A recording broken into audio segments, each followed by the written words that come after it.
पौधों की संख्या असंख्य है। बहुत सारे पौधे हैं, लाखों पौधे हैं। 70 लाख पौधों का आइडेंटिफिकेशन हो चुका और उन पौधों के सिमिलर फीचर्स, नेचुरल कैरेक्टर्स के आधार पर उनको एक ग्रुप में बांटा जाता है। जैसे पॉलीकार्पेलरी कंडीशन वाले जितने भी पौधे हैं उनको एक जगह रखा गया। गैमोपेटलस कंडीशन वाले पौधों को एक ग्रुप में रखा गया। मतलब यह है कि पौधों को कैरेक्टर्स के आधार पर, सिमिलर कैरेक्टर्स के आधार पर एक ग्रुप में रखा जाता है ताकि उनको पहचानने में, आइडेंटिफिकेशन में आसानी हो। और इस क्रम में क्राइस्ट के पहले 200 years before Christ BC, Theophrastus एक बॉटनिस्ट थे। उन्होंने प्लांट का क्लासिफिकेशन किया। फिर 17वीं सेंचुरी में कैरोलस लिनियस ने बहुत सारे पौधों का कैरेक्टर्स के आधार पर क्लासिफाई किया। जो मॉडर्न बॉटनिस्ट हैं जैसे बेंथम एंड हुकर हो गए या हचिंसन, जॉन हचिंसन हुए, इनके वर्क्स पौधों के लिए एक माइलस्टोन का काम करते हैं। बेंथम एंड हुकर ये दो आदमी दोनों ही रिनाउंड बॉटनिस्ट थे।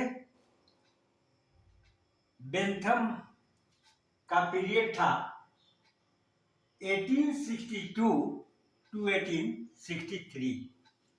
इस पीरियड में इसी टाइम हुकर के साथ मिलकर जॉर्ज बेंथम और उनके कंटेम्पररी थे हुकर के साथ मिलकर पौधों का ही इलेबोरेटेड स्टडी किया लोगों ने और एक किताब पब्लिश किया जो 3 वॉल्यूम में था। उसका नाम था जेनरा प्लैंटेरम। उस जेनरा प्लैंटेरम में फ्लावरिंग प्लांट्स का इन लोगों ने स्टडी किया और कैरेक्टर्स के आधार पर इन्होंने कुछ नेचुरल कैरेक्टर्स के आधार पर उनका क्लासिफिकेशन किया। वो क्लासिफिकेशन इस प्रकार है। क्लासिफिकेशन ऑफ प्लांट किंगडम, उन्होंने इसको 2 भाग में बांटा, क्रिप्टोगेमिया और फेड्रोगेमिया।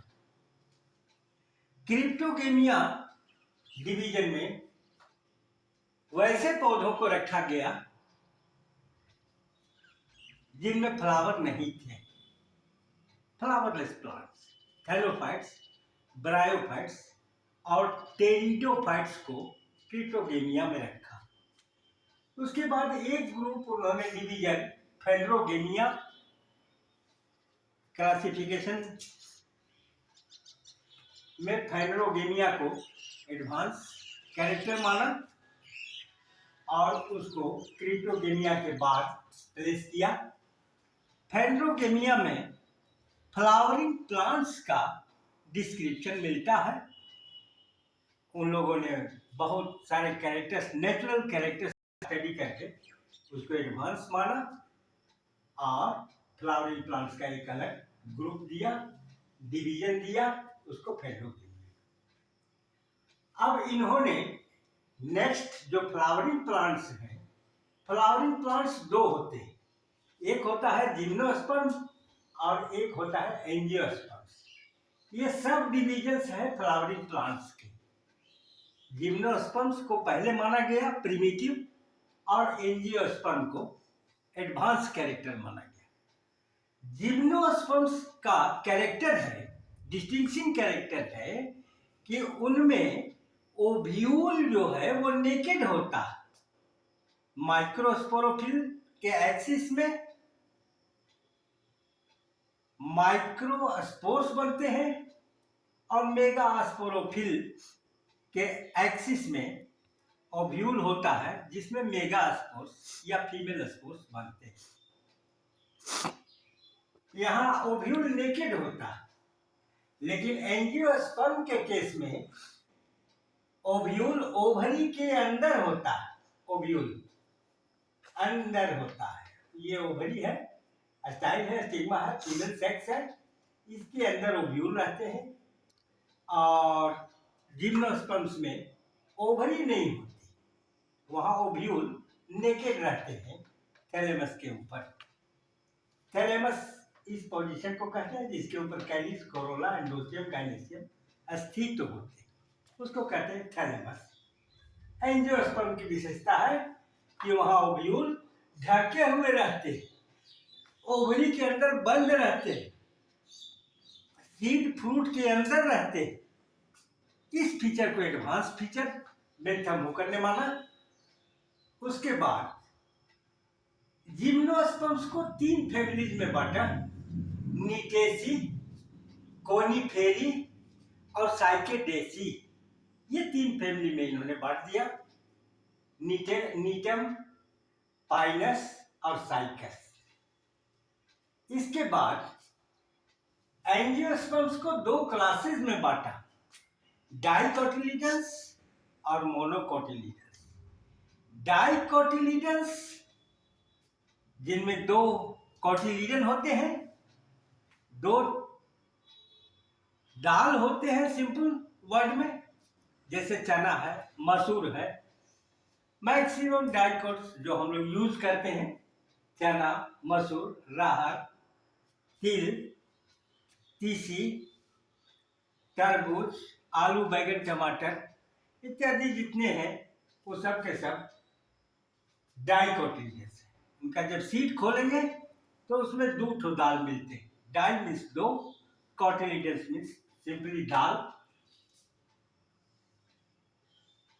ये चना, इसको कहते हैं कोटिलिडन, डाइकोटिलिडन। डाई मीन्स 2, 2 और कोटिलिडन, कोटिलिडन्स मीन्स दाल, ये दाल है कोटिलिडन।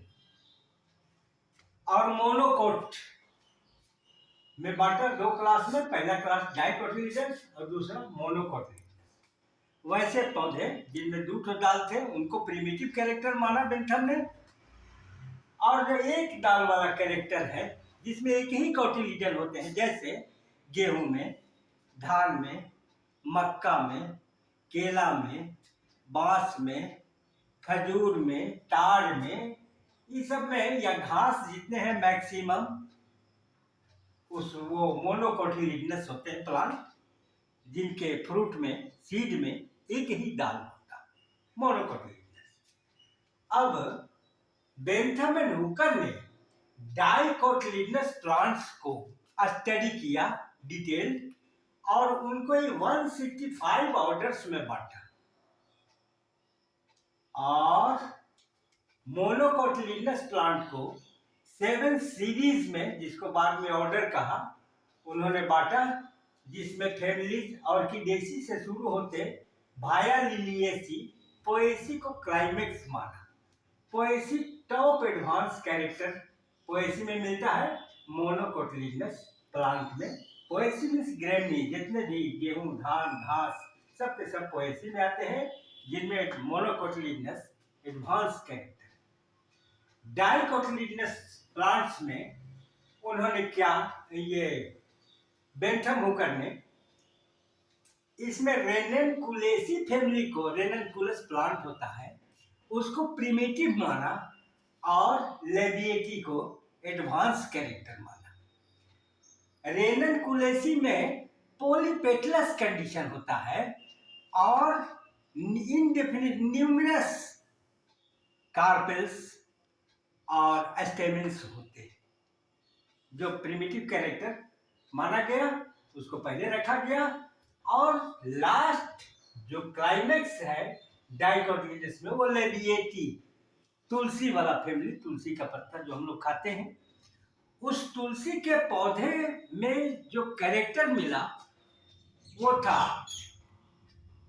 यहाँ रेनन कुलेसी में उन्होंने देखा कि पॉलीपेटलस कंडीशन है, पेटल्स जो कार्पेल्स ये जो कोरोना थे उनका जो पेटल था अलग अलग ढेर सारा था। यहाँ लेविएटी वो पेटल्स यूनाइटेड थे और जो स्टेमेंस मेल सेक्स ऑर्गन और female sex organ gynoecium limited संख्या में थे, जिसको एडवांस कैरेक्टर डाइकोटिलेडोनस प्लांट में माना गया। मोनोकोटिलेडोनस में ऑर्किडेसी को प्रिमिटिव माना गया। ऑर्किडेसी में इंफीरियर ओवरी,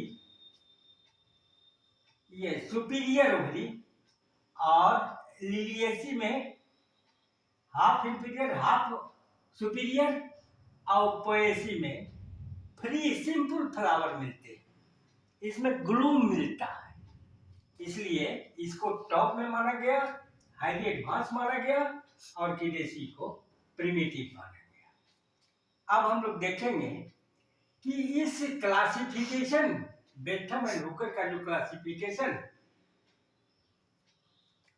उसका मेरिट क्या है।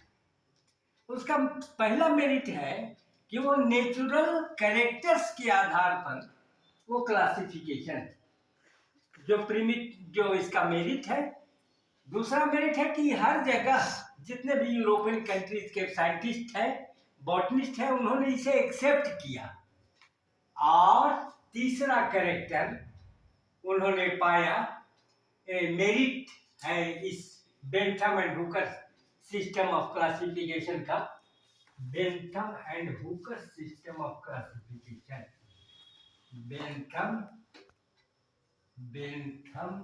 Bentham and Hooker system of classification.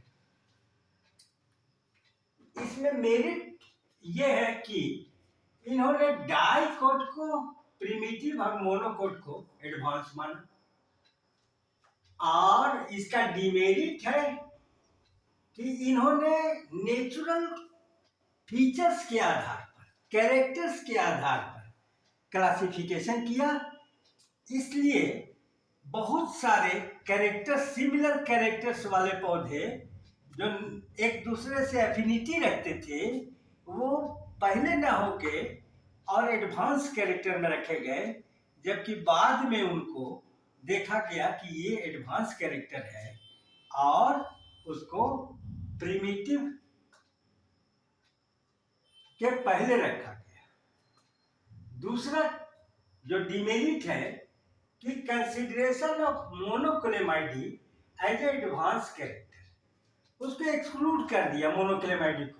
जब रेनन कुलेसी से होते हुए लेविएटी तक उन्होंने क्लासिफिकेशन दिया तो मोनोक्लेमाइडी यस कैरेक्टर, मोनोक्लेमाइडी का मतलब है कि जहां कैलिक्स कोरोला एक ही में फ्यूज होते हैं और सिंगल लेयर में रहते हैं, वहां कैलिक्स कोरोला अलग अलग नहीं होते मोनोक्लेमाइडी में, उसको इन्होंने एडवांस माना और एज सच छोड़ दिया, जबकि उसको प्रिमिटिव कैरेक्टर माना था।